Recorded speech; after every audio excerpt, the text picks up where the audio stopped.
তো সংসারে বাস করতে গেলে ছোটোখাটো ষড়যন্ত্রের শিকার সকলেই হয়।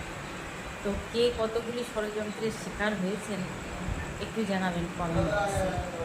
আমার ষড়যন্ত্রগুলির নাম হচ্ছে, এক হচ্ছে যে সমস্ত ভাইয়ের বউদের মানে আমাদের জাজামেদের গুরু দীক্ষা হয়ে গেছে, আমাদেরকে দলে নেওয়া যাবে না, মানে ধর্মতেও ষড়যন্ত্র।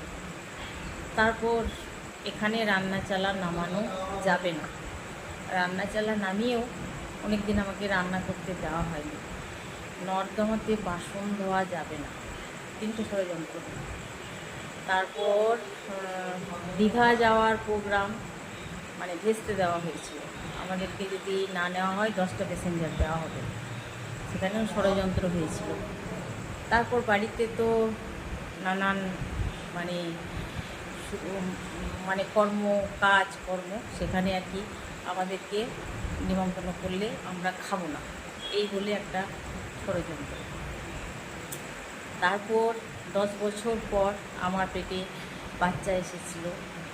তো আমার তখন স্কুল ছিল না, সেন্টার ছিল না, একটা মন্দিরে স্কুল হতো, এবং সেই ষড়যন্ত্রকারী মানে যে একটা নেতা পদে ছিল সিপিএম পার্টির আমলে, তো তার মান সম্মান রক্ষার্থে মানে তার মাথাতে এটুকু হুঁশ জ্ঞান নেই যে সকলেই বাড়িতে খাবার নামায়।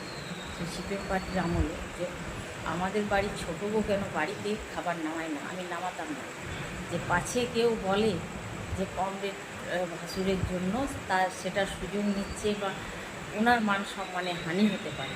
তো তার মান সম্মান রক্ষার্থে আমি খাবার নামাতাম অন্য একটা স্কুলে। তো 10 বছর পর যখন আমার পেটে বাচ্চা হলো, আমি আনন্দে আত্মহারা, বুঝতে পেরেছি।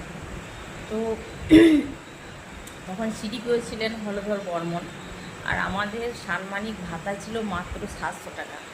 আর ছেলেটা মানে বিয়ের 10 বছর পর বাচ্চা পেটে আসাতে যে টাইম, যে আমরা যে জার্নিটা করেছি, প্রচুর টাকা খরচা হয়েছে, ডাক্তারের পেছনে লাখ লাখ টাকা খরচা হয়েছে। হাজব্যান্ড টিউশন পড়ায় গ্রাম্য এলাকাতে, বেতন বুঝতেই পারছেন কীরকম, তাও 6 মাস পড়বে মুকুব করে দিয়ে যায়। তো ওই 700 টাকা সাম্মানিক ভাতাতে ডাক্তার দেখাতে দেখাতে ভিকারির মতো দুর্দশা হয়ে গেছিল।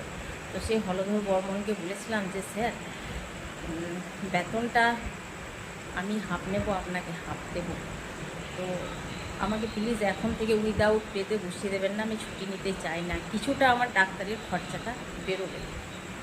তো যার সেন্টারে আমি খাবার তুলতাম, সেই সকল বিচারকের মান সম্মানের খাতিরে সেই সেন্টারের ওয়ার্কার আমার 50 কিলো ডাল সরিয়ে ফেলেছিল, চুরি করে ফেলেছিল। সে ভেবেছিল 10 বছর পরে পেটে বাচ্চা এসেছে, তো সে আনন্দে আত্মহারা, তার এই ডালটার মনে নেই। তো সে থানা পুলিশ অনেক কিছু হয়েছিল, এই সকল বিচারকের নেতৃত্বে তার চোখের সামনে বিচার হয়েছিল, মানে আমাকেই চোর সাজানো হয়েছিল, ষড়যন্ত্র, সেটাও একটা ষড়যন্ত্র।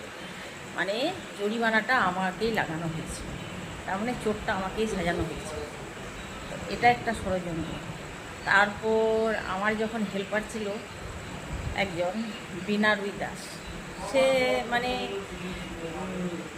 কি হয়, একটা হেল্পার কর্মী যেটা হয়, মানে কোনো কিছু একটা ছিটুস পেলে সে যদি পঞ্চায়েতে কোনো আমার নিয়ে কোনো কমপ্লেন করেছে, তো সেখানে ডেকে আমাকে হ্যারাসমেন্ট করা হয়েছে। তখন আমার বাচ্চা ছিল, আমার বাচ্চা এই একটা ষড়যন্ত্র।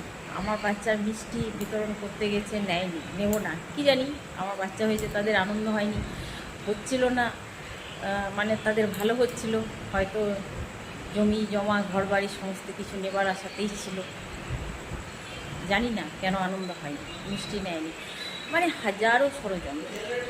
তো কার জীবনে কতগুলি ষড়যন্ত্র আছে আমি গুনে আর উড়ু করতে পারবো না, আমার তো অনেক আছে। তো নিচে কমেন্ট বক্সে জানান প্লিজ। তো সকলে ভালো থাকবেন, নিজেদের খেয়াল রাখবেন, আর এই ষড়যন্ত্রকারী মানুষদের থেকে একটু দূরত্ব বজায় রাখবেন।